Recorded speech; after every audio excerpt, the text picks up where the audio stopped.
네, 안녕하세요. 와니워니 하창환입니다. 이번 시간에는 조선 3사에 대해서 또 한번 차트 분석을 해보도록 하겠습니다. 좋아요와 구독, 알림 설정, 댓글까지 많이 부탁드리도록 하겠습니다. 일단 삼성중공업부터 한번 살펴보도록 하겠습니다. 일단 삼성중공업 이슈를 좀 살펴볼 건데, 일단 그리스 선사로부터 이제 1248억 규모의 수주를 또 진행을 했고요. 일단 부유식 해상풍력 발전 수요에 따라서 하부 구전물 역량을 확보를 했습니다. 그래서 이런 협약을 체결을 했는데 저는 이 부분을 조금 집중을 해야 되지 않을까 생각합니다.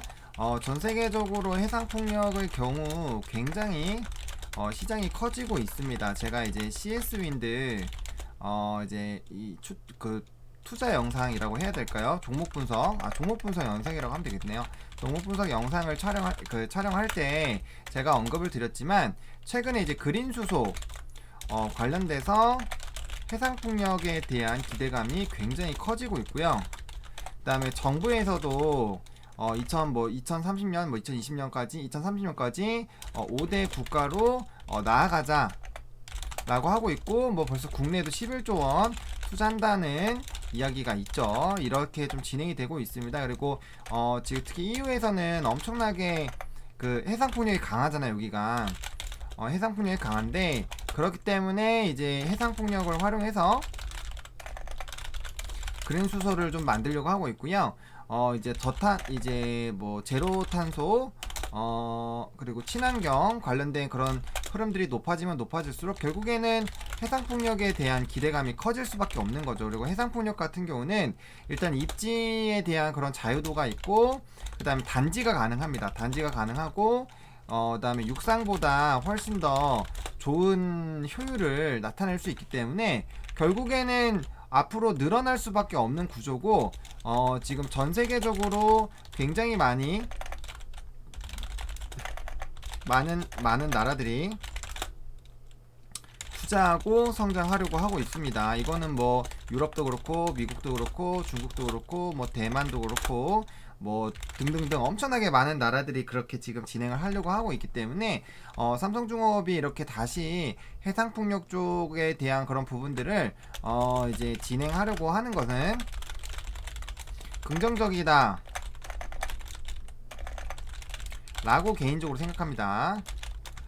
또 이쪽이 또 해상 쪽이 또 강하잖아요. 삼성중공업이. 그래서 이런 부분들이 좋게 보고 있고요. 그래서 제가 이제 곧 이제 주말에 두중이 찍을 건데, 두산중공업 같은 경우도 이제 해상풍력 쪽을 제가 굉장히 좀 집중해서 보고 있습니다. 이 시장이 정말 엄청나게 커지고 있고, 포스코도 요번에 해상풍력도 얘기 나오고 있죠. 뭐 CS윈드 계속 나오고 있고, CS 베어링도 나오고 있고, 뭐 세진중공업 그런 이제 또 건설 해상풍력 타워 건설하는 그런 종목군들, 그리고 거기 납품하는 그런 종목군들 다 엄청나게 많이 관련이 되어 있습니다. 그래서 CS윈드 쪽 영상 한번 보시면은 그와 관련된 내용들 좀 보실 수 있을 테니까 일단 한번 좀 보시면 좋을 것 같고요. 그리고 오늘 실적적인 부분에서도 이제 해양 프로젝트와 추가 정산 같은 그런 이제 일회성 비용이 발생이 되면서 적자폭을 좀 줄였고, 그다음 4분기에는 대형 프로젝트 우리 뭐 기다리고 있는 거 있죠. 뭐 모잠비크라든지 이제 이런 것들 좀 기대가 되고 있다라는 그런 부분들. 그리고 뭐 아직까지는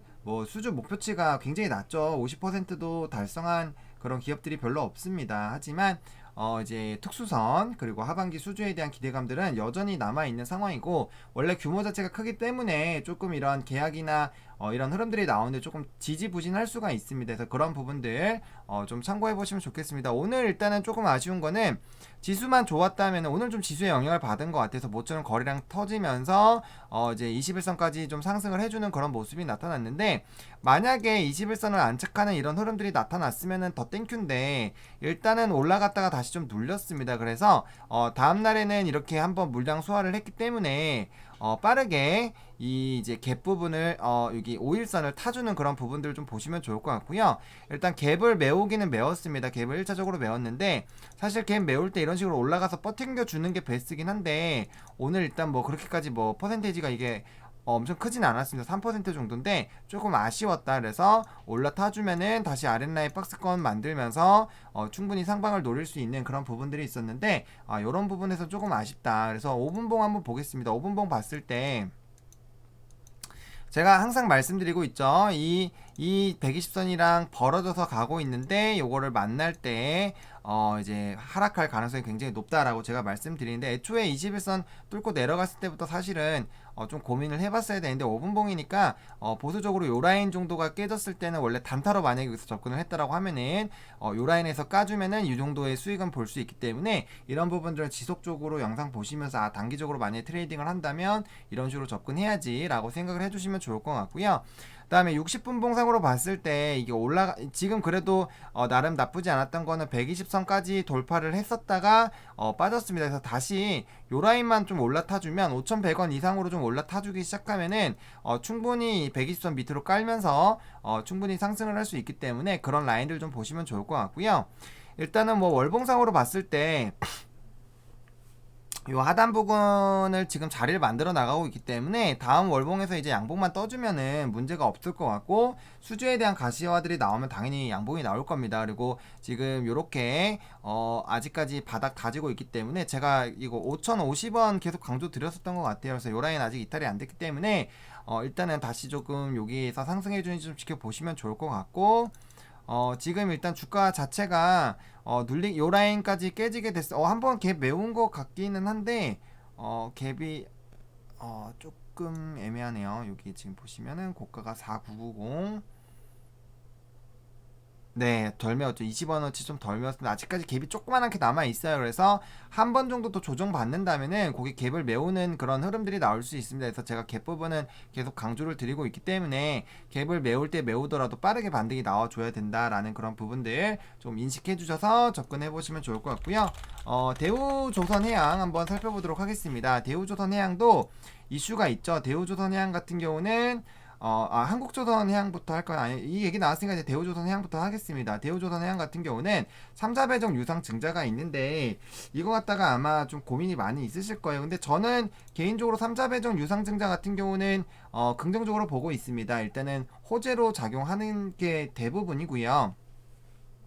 그 다음에 또 이제 단기적으로 봐야 되는 게 어쨌든 발행 가액인데, 지금 발행 가액 자체가 4만원대입니다. 4만원대이기 때문에 나쁘지가 않아요. 그리고 3자 배정 같은 경우는 이제 보호 예수가 얼마나 되는지, 그리고 그 기간이 길면 길수록 좋아요. 그래서 그런 부분들, 신주 상장일은 11월 4일이기 때문에 단기적으로 이거 관련된 부분에서 한 번쯤은 또 슈팅이 나올 수도 있을 것 같아요. 그래서 어쨌든 규모 자체는 그렇게 엄청나게 큰 거는 아니지만, 그래도 이런 부분으로 이제 들어온다라는 것 자체를 너무 나쁘게 굳이 볼 필요 없습니다. 그래서 신주 발행가액에다가 이제 뭐 할증률 이렇게 매겨서 어쨌든 발행가액이 선정이 된 거기 때문에 이런 부분에 대해서 단기적인 좀 시세가 또 나와줄 수 있다라는 점, 그런 부분 좀 보시면 좋을 것 같아요. 그래서 이 유상증자에 관련된 부분 3자 배정 같은 경우는 굳이 나쁘게 볼 이유는 지금 전혀 없습니다. 나쁘게 볼 이유는 없는 상황이기 때문에 이와 관련돼서 이게 악재로 작용하기보다는 호재로 작용만 작용했지, 적어도 발목 잡는 이슈는 아니다라고 생각을 하시고 가시면 좋을 것 같고요. 통상적으로 제 3자 배정 유상증자 같은 경우는 규모가 크면 클수록 굉장히 주가의 슈팅이 잘 나오는 이슈입니다. 그래서 그렇게 보시면 좋을 것 같고요. 또 컨테이너션 그리고 이제 탱커, LPG선 수주가 예상이 되고 있고요. 그 다음에 이제 LPG 선박도 지금 발주 수요가 높아지고 있기 때문에 그거에 따른 수혜에 대한 기대감들 조금 노려보셔도 좋을 것 같습니다. 일단은 제가 항상 긋는 요 라인을 좀 깨졌기 때문에 일단은 하방이 조금 더 열릴 수는 있어요. 그래서 요 라인 일단 안 깨고 적어도 요 라인까지 일단은 안 깨는지 좀 살펴보시고요. 단기적으로 주가가 좀 눌리더라도 결국엔 수주가 나오기 시작을 했을 때 주가가 크게 올라갈 수 있기 때문에 뭐 조선주 같은 경우 사실은 여유만 있으시다면 여기까지 하방 열어놓으시고 그냥 조금씩 담아 두시는 것도 나쁘지 않습니다. 중장기적으로만 접근을 한다면 수익을 볼 수 있어요. 지금 굉장히 바닥 라인이고 코로나19 이전 가격대로만 돌아가더라도 일단 한 번쯤은 주가의 시세를 좀 볼 수 있기 때문에 그런 부분들 좀 접근해서 보시면 좋을 것 같고요. 그 다음에 이제 한국조선해양 보겠습니다. 한국조선해양. 한국조선해양 같은 경우는 지금 이슈 같은 경우는 실적이 나왔죠. 매출액 같은 경우는 5% 감소했고 영업이익은 34.3% 증가하는 그런 부분들이 나왔습니다. 그리고 이제 환율 하락에 따른 이제 손실 반영이 좀 된 부분들, 한조회 같은 경우도 마찬가지입니다. 수주나 이런 부분들 좀 같이 따라가고 있는 부분들이 있고요. 지금 좀 단기간에 주가가 이렇게 눌려서 조금은 스트레스 많이 받으실 텐데 한조회 같은 경우는 아직까지 이 하방 라인 뚫지 않았기 때문에 좀 지켜보시면 좋을 것 같고, 제가 이제 처음부터 리딩 드릴 때 떨어져 봐야 10% 정도라고 말씀드렸습니다. 그렇기 때문에 그냥 편안하게 그냥 보시면 될 것 같아요. 일단은 하방 열어 놓으시고 일단은 지켜보시고, 그 다음 여기 내려오면은 여기 라인에서 그냥 매수하셔가지고 카타르 수주라든지 이런 부분들, 특히 요거 갭 있고 그 다음에 이 코로나19 이전만 곧 가더라도 충분히 이제 가능성이 있습니다. 주가의 반등은 크게 나올 수 있기 때문에 제가 거듭 강조드리는 거는 하방 라인보다는 상방에 대한 가능성이 굉장히 높다라는 부분들.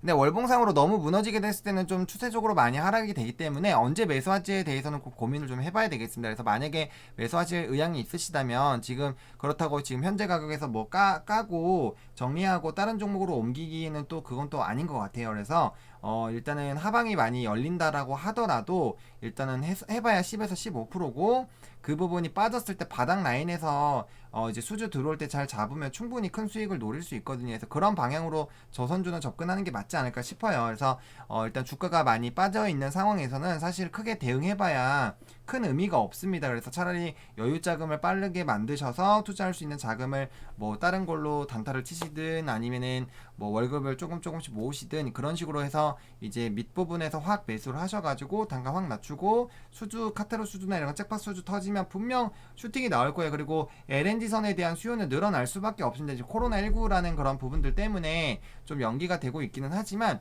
결국엔 친환경 흐름으로 갈 수밖에 없어요. 그게 뭐 너무나도 주변에서 다 발생이 되고 있잖아요. 뭐 전기차, 수소차, 그 다음에 뭐 드론 같은 것도 그렇고, 그 다음에 이제 탄소 배출권 관련된 종목군들 최근에 뭐 KC코트레일이나 한솔, 홈데코 이런 종목군들도 잘 움직이고 있고, 또 OCI, 신성ENG 뭐 이런 종목군들, 태양광 그리고 풍력 관련된 종목군들 다 위에서 놀고 있습니다. 그러면은 결국에는 조선주들도 갈 수밖에 없어요. 다만 조선주들은 프로젝트 자체가 규모가 크고 또 오래되는 거기 때문에 사실 결정되는 데까지 시간이 좀 걸릴 수 있기 때문에 그런 부분에 대한 좀 답답함이 있을 뿐입니다. 그리고 또 수주 목표치가 좀 높았기 때문에 그런 부분들, 원래는 이제 코로나만 없었으면은 굉장히 많은 수주가 나왔을 수도 있을 거라고 생각을 해요. 왜냐면 제가 작년부터 조선주를 굉장히 많이 봐왔기 때문에 그런 상황이지만 어쨌든 코로나라는 그런 변수 때문에 좀 아쉽게 진행은 되고 있지만 여전히 수주에 대한 그런 기대감들, 그리고 결국에 바다에서도 친환경으로 갈 수밖에 없다라는 그런 부분들로 봤을 때 결국 한 번쯤은 시세가 나올 것이고, 그 한 번에 물론 답답하시긴 하실 거예요. 근데 조선주 자체는 사실은 장기 관점으로 들어오시는 게 맞잖아요. 그렇기 때문에 투자에 대한 그런 운영 기간을 좀 마음 넓게 열어두시고 접근하시는 것이 맞지 않을까라고 보고요. 일단은 조선주들은 크게 지수의 영향을 그렇게까지는 받지는 않고 있습니다. 그렇기 때문에 그나마 좀 다행이고요. 그리고 낙폭도 그렇게 강하게 나오지 않기 때문에 일단 관련된 이슈들 좀 지켜보시고, 일단 이렇게 뭐 대우조선해양이나 이제 삼성중공업 같은 경우 갭 부분이 있기 때문에 그런 부분 메우러 갈 수 있다라는 그런 중요 포인트, 그리고 중요하게 좀 지지가 나오는 그런 라인들 이탈되는지 여부들 좀 체크하시면서 조선주들 끌어 나가시면 좋을 것 같습니다. 좀 답답하시겠지만 결국엔 우리가 볼 거는 수주입니다. 수주에 대한 얘기가 오픈이 되고 이게 재료가 노출이 되고 실질적으로 금액이 선정이 되면은 결국엔 주가는 오를 수밖에 없는 그런 구조다. 근데 이제 노후 선박도 많고 친환경 선박에 대한 수요는 늘어날 수밖에 없기 때문에 그런 사회적 트렌드로 봤을 때는 결국엔 수주가 들어올 수밖에 없다라는 그런 부분들을 믿고 가시는 게 맞지 않을까라고 좀 정리를 드려보도록 하겠습니다. 좋아요와 구독, 알림 설정, 댓글까지 좀 많이 부탁드리겠고요. 이 영상이 조금이라도 도움이 됐으면 좋겠습니다. 와니머니 화이팅입니다.